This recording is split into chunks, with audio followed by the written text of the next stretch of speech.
So this will be a series of lectures on Baruch Spinoza's philosophy, his theory of ethics, his psychology, and then culminating in his theory of love. So we have to start with the man and his life and his intellectual context. So Spinoza was a 17th century Dutch philosopher who was born into the Jewish community, but later excommunicated for his heterodox views. And he is well situated in the early modern period, alongside what we call the rationalists, who are also the big ones are Descartes, Spinoza, and Leibniz. We'll talk later about what this means, how it informed his intellectual life as a Jew who was excommunicated but refused to convert to Christianity. He is one of the only and first people that we know in the early modern period who lived completely without a religion. And that's why a lot of people today say that Spinoza was the herald of secularity and modernism in the way that we know it today. So for a lot of people, Spinoza really exemplifies our modern lives today. And it's really interesting to see then what he actually said, what he really thought about God, and what he did in his texts. Okay. So a big thing to understand about Spinoza's life in early modern Europe. So we're talking about early modern as in 17th century. And we are well into understanding the great effects that the scientific revolution, which has started in the Renaissance, which we can put at the 15th century, has started to do to cause in the intellectual circles of Europe in the early modern period. So Spinoza is like half a generation after Descartes. And he is about a century after Copernicus' Galileo Galilei, who advanced the heliocentric view of the universe. So what we need to understand when we talk about Spinoza as a heralder of the modern age is that the biggest thing that was happening is a different understanding of what it means to obtain truth. Okay, so we can look at the general drama of Western philosophy from its inception, and I'm talking even before Plato, I'm talking about Parmenides. We can talk about this great conflict between sensory experience and rational thought. Okay, so we have the senses versus the mental or the rational, and usually, especially in the rationalist tradition, what we're saying is that sensory experience cannot give us truths about reality, but we need to have rational understanding that trumps it in a way. So for Plato, the mathematical paradigm was the best. Okay, so this is where truth resides. Truth can never reside in sensory experience. So for example, we all know that as finite beings, we have a certain subjective way of approaching the world. And this world that we understand through our embodied life has an inherently subjective aspect. So, for example, if I see a certain shade of blue, and then someone else sees a certain shade of blue, but he calls it indigo, we understand that in reality, some sort of objective reality, there has to be some wavelength that corresponds to the color that we are seeing, but there is a dispute concerning the sensory data. Okay, and rationality is meant to overcome these subjective differences in order to reach an objective certainty. So the great thing that we all want as human beings is certainty. We want to be certain about things, we want to understand things, we want to know that there is a standard of truth that we and all the people that surround us and we know that we depend on can work for together. Now, sensory experience is so fragmented, it's so problematic, it's so subjective that it has often been completely put to the side. Okay, so when people turn to sensory data in order to make their lives more comfortable, for example, so we all know that the Greeks had very impressive architectural buildings, right? And obviously they did this with mathematics, right? But when they were trying to measure right angles, they always knew, and Euclid knew this very well, there is no right angle in reality, right? There's an approximation. Okay, just as there is no line because it's made of dots, and dots is something that has no that can't take up any space. But we can't have access to anything that can't take up any space, right? So there's this divorce. We can use mathematical truths, we can use things that we understand rationally in order to make our embodied lives more comfortable. But we know that that's not where truth resides. And for a very long time, this truth was found in religion. Okay, so we cannot understand truth as finite beings that live and die in the world which we have mediated through sensory experience, but we are lucky enough to have had prophets who have given us books, and therein lies truth, and this truth is, in a very profound sense, inherently irrational. That's why it's based on faith. Okay, so what was the big drama of the Renaissance and the scientific revolution? Suddenly, there seemed to be a possibility to attain truth through empirical data, through sensory data. So it's not regular sensory data because the senses haven't really changed at all. Yeah, these are the interesting ideas that now when it seems that things might be changing in today's world with Elon Musk's Neuralink, and the ideas of maybe trying to attain some sort of maybe even objective sensory experience that is shared, now people are trying to rethink ideas of consciousness, they're trying to rethink ideas of rationality, they're trying to rethink ideas of intelligence. So this is why this really big shift of paradigms is happening now. But this was the same then, because one of the big things that happened, and in this, it's very symbolic that Spinoza was quite in the center of it in a pragmatic way. Spinoza was a lens grinder. After he left the community, this is how he made his living, very modest living. But what I'm getting at is that telescopes and microscopes completely changed the way that sensory data can be achieved, and they gave rise to a different understanding of the rationality of the world that we live in. And suddenly, truth was able to be attained in a different way. This is the big point. So if truth is no longer completely and totally in the province of religion, it has to be somewhere else. And that's why Spinoza's secularity was such a huge deal, because he took this the next step forward. And we are obviously all living in the aftermath of this thing. But it's really important to say that in the early modern period, both rationalists and empiricists, so we can say that the great empiricists were Locke, Hobbes, and Hume. So Hume is like edging into the 18th century. He's a bit later. But those are like the big three of the empiricist camp. By the way, of course, the rationalist-empiricist divide is quite ridiculous. We do not endorse it in any way. It's just a very useful rule of thumb in order to divide these people. So all of them, with the exception of Hume, who was, of course, later, are religious people, right? So Locke is a Christian, Descartes is a devout Catholic, Leibniz is a devout Christian also, German Protestant, of course. So they have to deal with the pressures of blending together religious faith, religious dogma, truth through religion, and truth through science, which is a much heavier burden than Spinoza does. But Spinoza's greatest interest in his life is religion and politics. Okay? So the great challenge that Spinoza is trying to take up is, can we achieve certainty through reason? Now, of course, a lot of people say, yeah, it's been done before and everybody's done it. And, you can see it in all sorts of thinkers, again, from Plato onward. So we have Plato who had to contend not with monotheistic faith, but with polytheistic faith, and his philosophical idea of a rational God. And then again, of course, we can go through Aristotle, who was the empiricist par excellence, and even in Christian thought, right? We can talk about Augustinus, we can talk about Rambam, Maimonides, who spent a lot of his energy in trying to reconcile scientific inquiry with religion.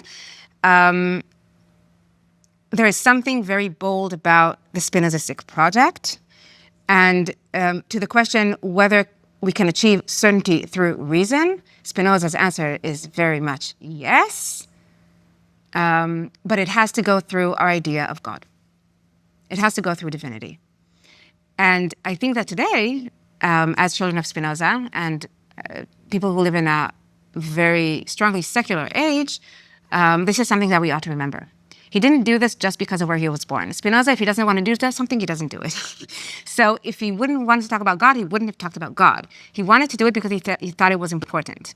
And he made a very big point of not publishing the Ethics until his death, although it was completely done, and we know this. We know that he finished writing it about 5 years even before he died. He put it at his desk. He refused to put it out because he was afraid of persecution.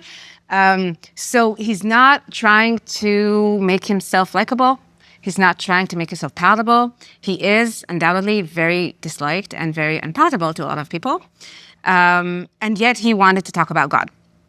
So we'll try to understand why that is. Okay. Another thing I wanted to say before we start. So the classic question of whether philosophy can attain the same kind of knowledge as mathematics and science is taken up in this text, and that is why it is written in the geometrical order. What does that mean?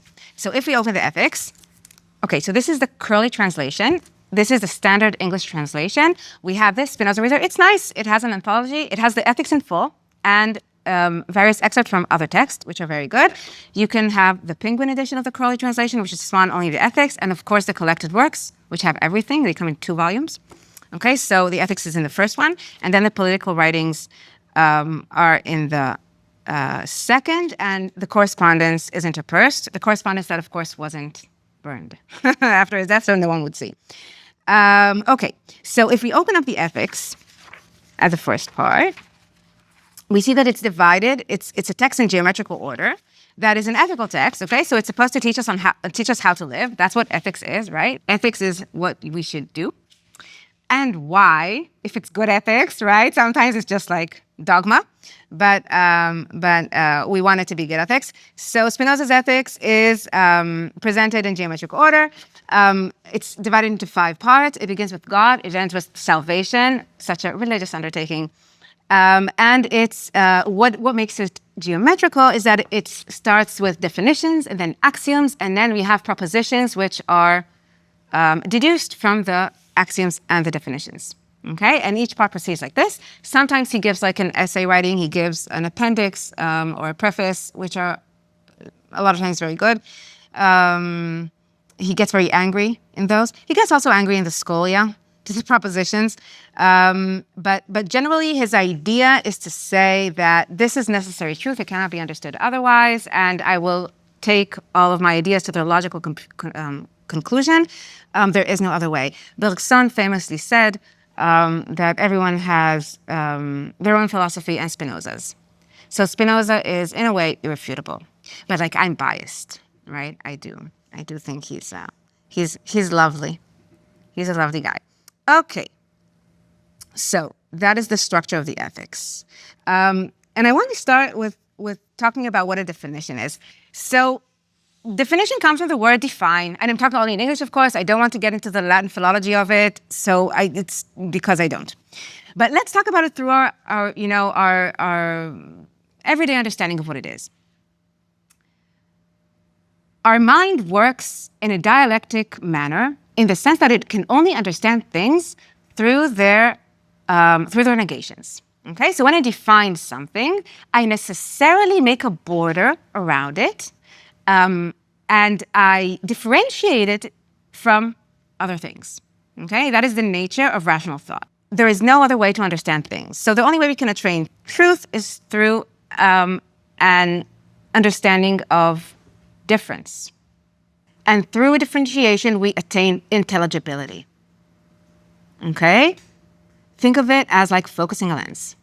With focus, through taking the blurry away, we have a clear definition.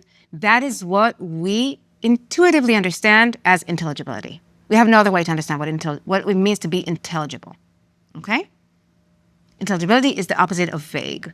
So certainty and truth would pertain to that. Good. Okay, good. So the idea that reality itself possesses an intelligible order, that it can be understood in a definitive way, that's what rationality is. Okay, so someone like Hume, who is super interesting. I can't say I love it. He's a really good guy to read. He's very, very interesting. Hume and Spinoza, they share these very basic anti-religious tendencies, which make them very interesting to compare. Hume is a guy who rejects.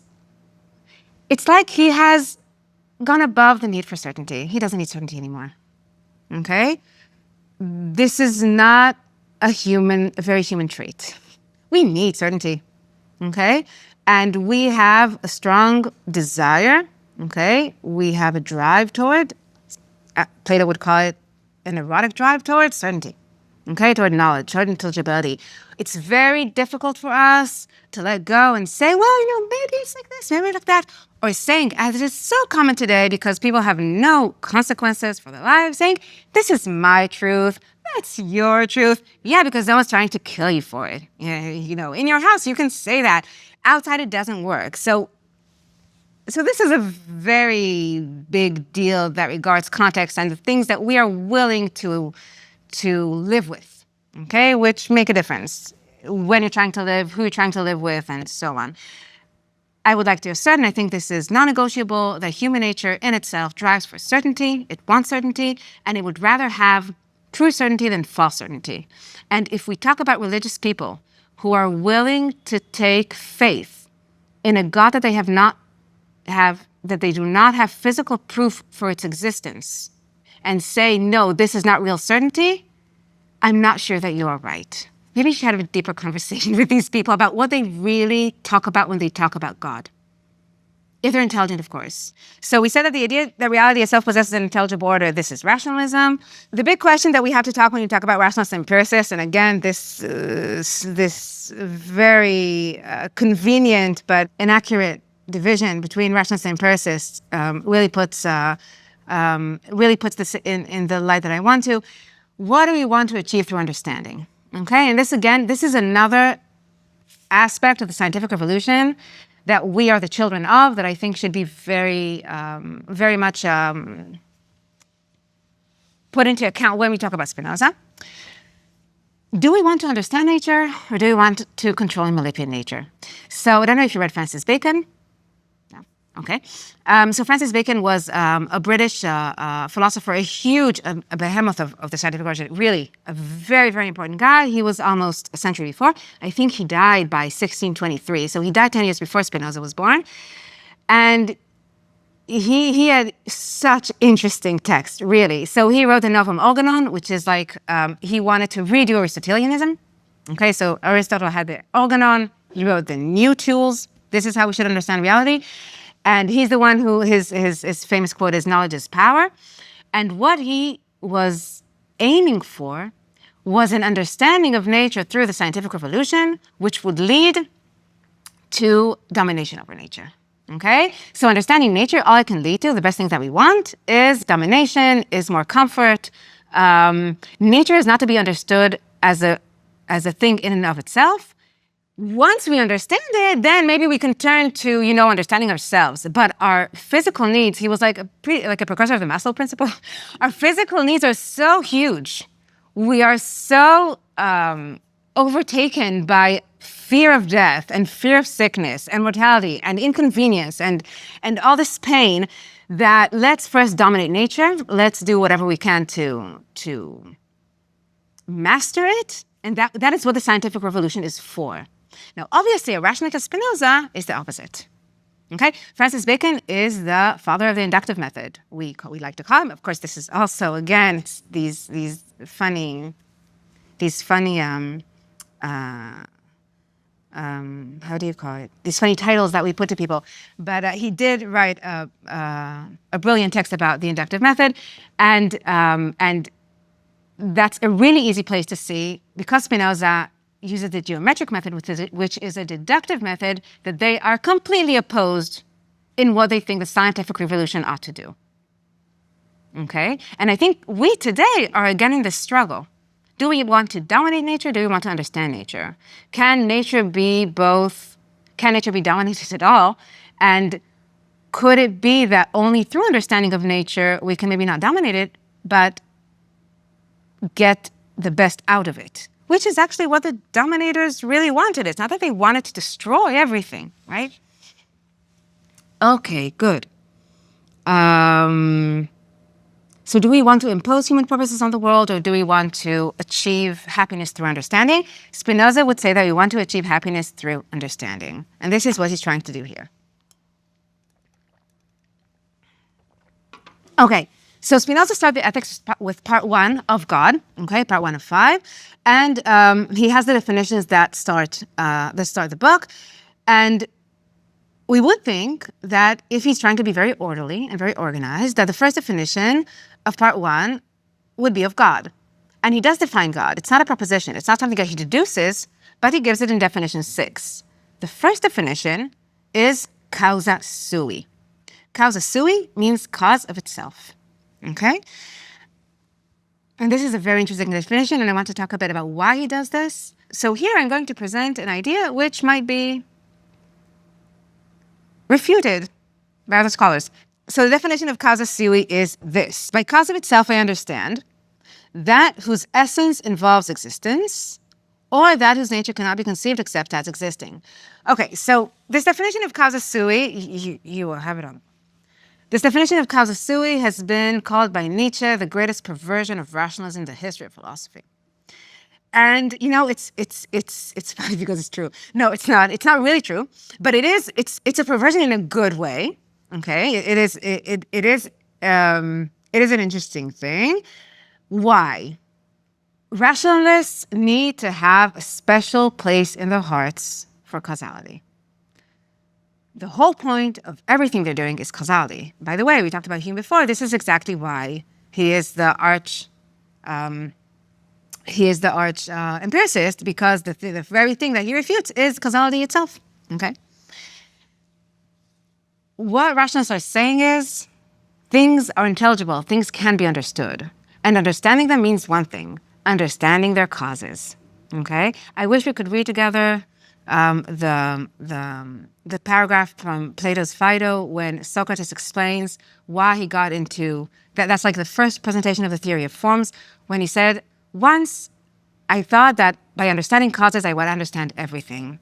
And I thought that the philosophers of nature, like Anaxagoras and Anaximenes, they had answers for why things happened, because they showed me chronological phenomena in nature and says, yes, this is the cause of this because it precedes it, right? But then I understood, this is what Socrates says, then I understood this is not what causality is really about. I can never be sure of the essence of the effect by its cause. Okay, this is exactly Hume's refutation. So this is the thing where people will be very pissed off. Oh, she's confessing. But I think that the idea here is the same. That is why Plato said, that's why he's the ultra-rationalist, causes can only be found not in the plane of sensory experience. And again, this is what Hume is saying. We only have a plane of sensory experience, therefore there are no causes, because causes do not exist there. They only exist in an understanding of mental entities, okay, of ideas. Spinoza takes this challenge head on, and instead of asking us to have like a refutable relation of cause and effect, he starts the whole of the ethics with causa sui, cause of itself. He collapses the effect and the cause. This is like the most important idea ever. Okay? And of course, the only thing that will be causa sui, the only place where effect and cause are infinitely united are in God. That's why everything is God. So maybe if anyone knows any cliche about Spinoza, that's what he says, that God is nature, God is everything. Right? Okay. Now we'll see why it's so. This is the only way that he finds to rescue rationalism from the clutches of religion. The whole idea of religion, so he starts by cause of itself, right? How does the Bible start? I won't say it in Hebrew, but I don't remember the English version. So in Hebrew, it's Bereshit bara Elohim et hashamayim ve'et haaretz. In English, it's something like, in the beginning, God created the heaven and the earth. Yeah. The whole idea of the beginning of the book is to state that God is a transcendental external creator who is the cause of the world and is chronologically prior. That's why it starts with Bereshit, in the beginning. Okay, we have a point in time. There was a thing that came before time, and the world is entirely dependent on that. And that is the transcendental causality of everything, and that's where the truth is. That's why I said before that religion and rationality have this very complicated relationship, and that if a rationalist in the early modern period wants to seriously contest religion as the only source of truth, this is what he needs to take up. And this is why Descartes had so much trouble with the church. Okay? So this is what he does in the first thing. He collapses the cause and the effect. He denies transcendental creation. And this is, in a sense, where everything will come from. That's why it's the very, very first definition. So this is why Spinoza is one of the most ambitious philosophers. Because what he's saying is, if you want philosophy to give a true way to live life and give certainty regarding reality itself, okay? Two things you cannot depart with, and that is causation, because without causation there is no understanding, and the idea of God, because God is the ultimate cause of everything, okay? Now, people until then have always tried, and I think this is very admirable also, because they understand that they are living with other people in the world, and these other people have their own ideas. And through a love of these other people, they want to help them and understand. They have to, in some ways, take into account the ideas of the age, Aristotelian and doxa, right? We take all the doxa, and we talk about it, and we can have a rational idea that stems out of that. And through the respect that we give to a plurality of ideas, we can maybe achieve change. Spinoza says, I don't care. Life is short. I know the truth. I know the answers. We have to have a completely different idea of God. Not only that, I will show you that what I talk about God, this is actually what you talk about God. You're just lying to yourselves because you are so consumed with imagination and confusion and false ideas and tradition. But it's fine. I will be there for you. I will create a very, very structured book. You will get the definitions in a very orderly manner. If you follow it through, you will understand that what I'm actually reflecting, and this is the rationalist idea here, what I'm actually reflecting is the status of your own mind. You will not be able to object to it. It will be unrefutable. Okay, so this is the project. So yeah, ambitious maybe is a good word. But he has really complicated things to say about ambition. So, but yeah, generally he's all for it. He understands that causality, God, and rationality are intertwined. He is maybe the first guy to say, it's fine that you're confused. I want what's best for you, but I cannot pander to your idiocy. So I'm starting at the beginning. I'm just going to do it right from the beginning. And this is a problem. So Spinoza is not the only smart guy to live in the world. There were smart people before him, and there were smart people after him. There is something about his approach which takes this conflation of causation, God, and rationality, and does something very drastic with it. And I think that's why he's so today, I think he has this very strong following because it's so attractive, because we have been very much released, as he would say, from superstition and imagination that has plagued Western civilization for so many years. And we are very much open to reading him. We don't get a gut reaction. So when you read the text that followed his publication of the Theological Political Treatise anonymously in 1670, wow, it's painful to read. It really is painful to read. There's also in the correspondence, there is one bad letter. This awful guy called, I'm sorry, maybe his children's children are still around. But this awful guy called Albert Burg, he writes him this letter telling him, so this guy has converted to Roman Catholicism, and he has gone insane. And he writes to Spinoza, and the things that he says, it's painful to read. It's so harsh. He hates him so much. Yeah, also because he's Jew, but also because he really is like, for them, for these people, blasphemy, this is the biggest point, and this is a very Aristotelian point. The intelligibility of the world is promised to you by the nature of your own mind and not because God made it so. So a lot of times in religion, they say we are in the image of God, and through our rationality, which is the thing that is closest in us to God, that's why the world is intelligible. And then people like Maimonides, for example, or even Ibn Rushd and Ibn Sina and Thomas Aquinas also, a lot of these medieval religious philosophers, the way that they can make scientific thought and religion compatible is because God made the world intelligible, and we owe it to him, and then it's not blasphemous in any way to study nature. So they make it work. Spinoza is saying, because this transcendental story is an imaginative lie, it has no place. And he also says, and I think in this sense it's very accurate, that even if a lot of the effects that we want to achieve through religion are very positive, like loving thy neighbor as thyself, the risks that we take in perpetuating these imaginative stories cause unbelievable misery. And we have to think very long and hard, are they worth it? Or we have to just understand what they truly give us. And this is what he does here. This is what he does in the TTP. This is his big project. Can we make a structure of society that is irreligious? I'm not sure that the answer is yes. I don't think he thought the answer was yes. He just thought that we have to create a political structure that uses religion in the right way. Okay?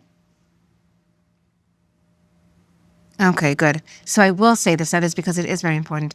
This is why he writes the Ethics. When people accused him of atheism during his time, he hated it. By the way, there is a very good book by Stephen Adler, Spinoza Atheist, which argues that Spinoza is indeed an unqualified atheist. I don't want to say if I agree or not. But the idea is that when Spinoza writes in a letter, I very much object to being called an atheist. He says, how can I be an atheist? I'm such a moral guy. Because back then, to be an atheist means to be a bad person. What kept people in line was their God-fearing personalities. So I was just in a lecture, and this guy, very confident guy, very old and self-loving, distinguished guy, was talking about how all religion is crap, and it's the single most horrible thing to happen to humanity, and religion is to blame for everything. And how it is, and then he said, and we know the stories about the popes who on their deathbeds were crying for their mothers, and weeping in and then they died. And then after he was done with his rant, this guy, this young, nice guy, raises his hand and he says his name, I don't remember his name, he says, I'm a recent Catholic convert, and I take great offense to what you've said about religion in general. And I actually think that if these stories are true, and they very well might be true, that popes have cried on their deathbed for their mothers, maybe they had very good reason to cry, because they knew what they'd done, they were going to hell. So this is not the thing. That's what I have to say about that. And I said, wow, that's such a great response. And I didn't just, and this is what I needed to get from this course, and I didn't go back to the to the rest of the lectures. But I think this is very much the case. Okay, so once atheism was seen as just bad people, you don't know who you are. You're not a God-fearing person. That means you're a bad person. Okay, God is for these people. Then God was just the internalization of conscience. Okay, so if you're an atheist, it means you're just a crappy person. Okay, you just don't care. You think nothing will happen to you. You act completely on your instincts. You're more an animal than a person. Okay, so religiosity, understanding of the divine, a connection to the divine is what makes us human. It's the most beautiful part in us. Okay, again, this is the conflation of religion and rationality, which was the truth in Western Europe at that time. Spinoza is saying, and that's why he calls it the ethics, we can do it differently. And let me show you, okay? Good. And then we have the second definition about what a finite thing is. I'll just go back to that later. That's not what I want to do now. Now I want to talk about Spinoza's tripartite ontology, which is substance, attributes, and modes. This is very, very important. Okay, so substance. Okay, so definition 3 in part 1 is by substance I understand what is in itself and conceived through itself, that is, that whose concept does not require the concept of another thing from which it must be formed. So a substance has to be what we understand at the substrate of our understanding. So if Aristotle gave us substance as opposed to qualities, right? Because you cannot think of a quality as not carried by something that underlies its existence, okay? The idea of substance is the thing that actually exists, okay? So regardless of the phenomena of which we can sense it or think about it or if it was here before but then gone the next, the substance would only pertain to the existence of the thing. Okay, the substratum. Obviously, for Spinoza, substance would be God, right? The only thing that existence pertains to its essence and is necessary would be God, which is reality itself, absolutely everything. We'll talk about this in a moment. So again, even traditionally, substance is the thing that we posit its existence as rationally irrefutable. We cannot think of existence as not through substance, but its qualities are understood as somehow distinct from it. They pertain to the way that we approach it. And that's how we get to attributes, okay? That's definition 4. By attribute, I understand what the intellect perceives of a substance as constituting its essence. So this has to do with perception. What we understand as constituting the very existence of substance. And Spinoza says that we have access as human beings to 2 attributes, which are thought and extension. Extension means material matter, just being embodied, okay? And thought is thought. So usually for rationalists, we have this division between, as we said before, the great drama of Western philosophy between senses and rational thought. Okay, so in a sense, Spinoza is continuing this dualism by giving 2 types of attributes, thought and extension. But because they are 2 ways that we can perceive of existence or substance expressing itself, they are actually 2 sides of the same coin. So thought and extension are the 2 attributes through which we understand reality and nothing else.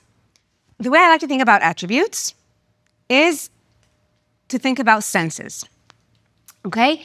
Through our bodies, we have 5 senses through which we access the world. And these senses understand reality through different mediums, which in a sense pertain to the same thing, but in completely unrelated ways, except their substance. For example, I see a lemon, okay? So I have a lemon. So I can feel its texture through my fingers, right? And it's smooth. I see that it's yellow. If I taste it, I will taste that it's sour. And if I smell it, I will smell the lemony smell. Even if I drop it on the floor, I will hear the thud that it makes because of its material. All of these are parallel expressions of the lemon, which are in a sense unrelated. They pertain to different senses that I have, okay? But they all pertain to the same substance, okay? So this is how we understand the world. We understand the world through thought and extension. Spinoza completely, he is even happy to concede that there are an infinite number of attributes which we have no access to. Sometimes I think that maybe we can even imagine, for example, radio waves as being another attribute, or sonar. So there are animals who have a sonar sense, so they understand reality. They don't have maybe the same visual. They don't access reality in the same way. Maybe this could be, but it's actually impossible for us to think of an attribute which we have no access to. I think the best metaphor for it is the metaphor of the senses, okay, which invokes parallelism and shows how these attributes have no causal connection between them. By attribute, I understand what the intellect perceives of a substance as constituting its essence. Essence here should be replaced with the word existence. So, thought and extension are what are the basic condition of anything becoming real for me. Because all I can ever meet are ideas and things. That's the thing, okay? So it pertains to the essence of the substance, okay? We're not at particular things yet. So now we're at particular things, modes. So that's D5. By mode, I understand the affections of a substance or that which is in another through which it is also conceived. Okay, the best way to understand the idea of modes, as we will see, will be finite things, or what we understand as individual things, like a table, a chair, me, you, okay? New York City. They are finite things because they are defined by their finitude in terms of temporality, in terms of space, okay? They share with other things, unlike God, which is, of course, infinite and doesn't share with anyone. He's everything. And these are modes. So everything in reality has to be always linked, okay? We can imagine it like when we go to a viewpoint and we see a 3D topographical map, right? And then we see that, and this is, of course, one of the famous analogies of philosophy in understanding anything. It gives us back to dialectic and the idea of definitions and making things, and making a border between things. We can see that the valley and the mountain are actually continuations. They are one and the same thing, which can only be understood as different insofar as they are negating each other, okay? This is what modes are. So when I hold this chalk, in a sense, the chalk it can be a part of me insofar as it is, if you want to define it like that, okay? We'll talk later about how Spinoza specifically defines the limits between different things, but it has to be very, very fluid, okay? So the way that I so easily say that I see here three things, a table, a chair, and a carpet, that's ridiculous, right? I define them like this because it's convenient for me in order to, again, manipulate them. This distinction between understanding reality and manipulating reality. Okay, in truth, they are all matter and they are interconnected, completely interconnected. Okay? Why did I write this on the side? Because I want to talk about very special modes, which are human beings, finite things. Okay? So every mode which is a human being is a mode of God, of substance, and it's understood as everything is through the two attributes, thought and extension. Under the attribute of thought, it is a mind. And under the attribute of extension, it is a body. So what is really interesting here is that my mind and my body, so I am Noah, I have a mind and a body. These are two aspects of the same identical thing, okay? And one of the most important things that comes out of this identity between mind and body and their expressions in two different attributes is that there's no causal connection between mind and body. So the obsession that we have with mind-body causality, this is not something that exists in Spinoza. Okay, it makes absolutely no sense. Something happens in the body, then something happens in the mind. We can have access to different aspects of the occurrence, but nothing can ever be chronologically prior. Okay, so you can't tell me, no, I raise your hand and then I raise my hand, and ooh, I thought about it and then I raised my hand. This is not the way it works. There was a thought of the raising of the hand simultaneously with the action that is perceived through extension. Because my mind and the body are exactly the same thing, understood once under this attribute and once under the other. So another important thing to understand about this tripartite ontology of substance, attributes, and modes is the relation when we jump from substance to modes. So we talked about the relation of human beings to God as being a bedrock of rationality forever, because God is the infinite, God is the ultimate cause, right? That's what makes him God. And he also expresses what we understand to be infinite. So when we talk about God, we talk about infinity. It is the thing that is not bounded, that has no limitations. That's what defines God as God. Now, what defines us as us is that we are finite, and everything that we know and everything that we meet through sensory experience is defined by its finitude. There's always something larger than it. There's always something that will take it over. There's always something that will replace it as time comes. And that's why the relationship between mode and substance is also the relation between the finite and the infinite. Okay? And that's another reason that we will see that substance is, in fact, God. So one of the most important ideas to keep in mind always is that God is substance. It's also causa sui, cause of itself.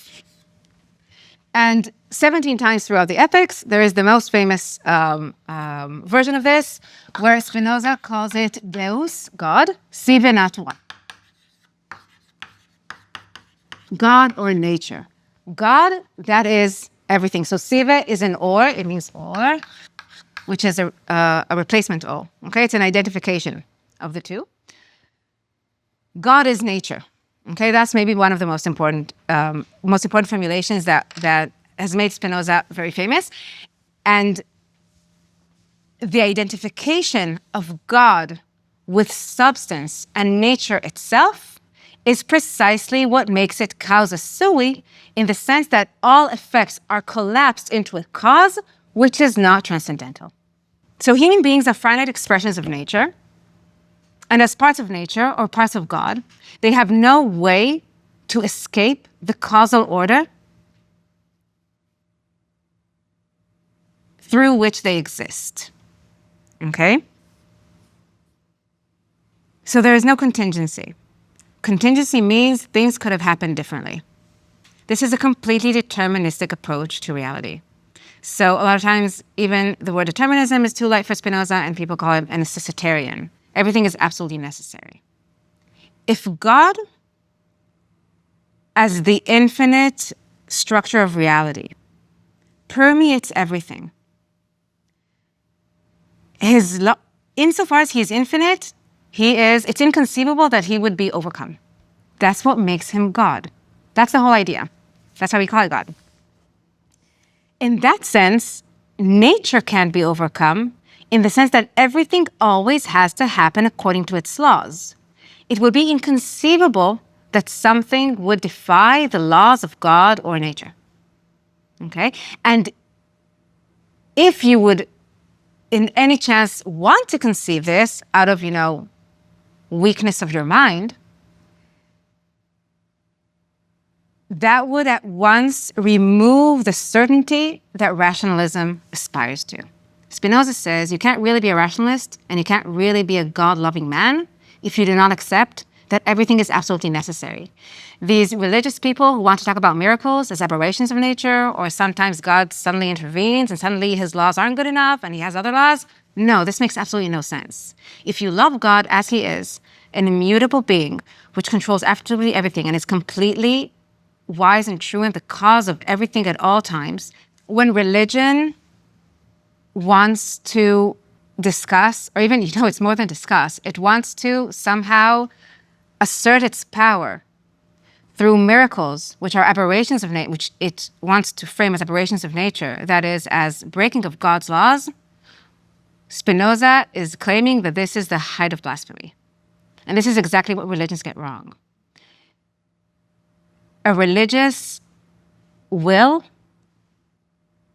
can very well be a rational will, but then it has to stay rational all the way. It can't accept something like a miracle. It can't accept something like an aberration. It can't accept, this is what I'm going for, free will. Okay? In Spinoza's system, there is absolutely no free will. We are parts of nature. We work in it through its causal laws, its necessary causal laws. The only reason that we mistakenly think that we have free will is that we are conscious of the desires that we have, and we are unconscious or unaware of the reasons behind these desires. But the reasons exist. They are just not accessible to us because of certain, the finite mechanisms of our mind. And this is perfectly fine. The fact that something is unpleasant to you does not mean that it's just, wrong in the sense of what God wants it to be. God is everything. Okay. So one of the biggest ideas that Spinoza is latching onto in the terms, again, of this relationship between rationalism and religion is that religion, and of course this is very, very, in broad strokes, and religious people might be quite offended because I'm maybe doing it a bit flat-footed. But a big part of the drama of religion is that it posits a benevolent God who grants people free will and tells them what's the right thing to do, and that says you should do it through an expression of freedom. And this is precisely what Spinoza is going for. He says, I'll give you what God is. You are parts of him. And the end point would be freedom. But he does this in a radically different way, in the sense that God is not transcendental. He is the world itself. And freedom would be to better understand the necessary order of nature. Freedom will never be an objection to God's laws, to God's rules, which is, in a sense, exactly the picture of free will that religions want to paint. They say the laws or the rules of your human nature, they bend towards sin, they bend toward the bad, and then you fight with your God-given free will, who knows where that came from, and you achieve salvation. And more often than not, that salvation will be outside of the world after you die. So there's no way to prove it, right? But this is exactly what Spinoza is going for in the mirror image of this. God is everything. He did not create the world in any point of time. Your freedom lies in your understanding of necessity, and salvation is imminent. That is, salvation is within this lifetime. So after this, we will transition to the discussion of Spinoza of the human being. And I just want to go over the parts of the ethics as a whole. So we started with of God, and then the second part will be of the nature and origin of the mind. Part 3, of the origin and nature of the affects. Affects are, in a sense, emotions. We'll talk about this at length as we go along. Part 4 is of human bondage, okay, the power of the affects. And part 5 is of the power of the intellect or human freedom. Okay? Why did I want to read the whole layout of the book now? Because the important thing is before we start to talk about Spinozistic psychology and the fact that it is just a series or a structure of laws that are part of nature itself, that Spinoza is like zooming in. So first we have God, and God is absolutely everything. Okay? And then we zoom into the human mind. We see how the mind works insofar as it is a mode of God and an idea of the body, okay? And then we look at the emotions of the mind itself. Then we look at the bad emotions that cause bondage. And then we look at how we overcome these bad emotions into freedom or salvation, which is, again, very close to the structure of the way religions work, okay? We have a story of a beginning, a story of ultimate causality, which is God. And then we have a series of maxims on how to live. Spinoza says why. Usually religions don't really say why. They just say it as it is. They give the commandments. They're giving us commandments. And then we build toward an idea of salvation. Okay, and this is what he's doing here.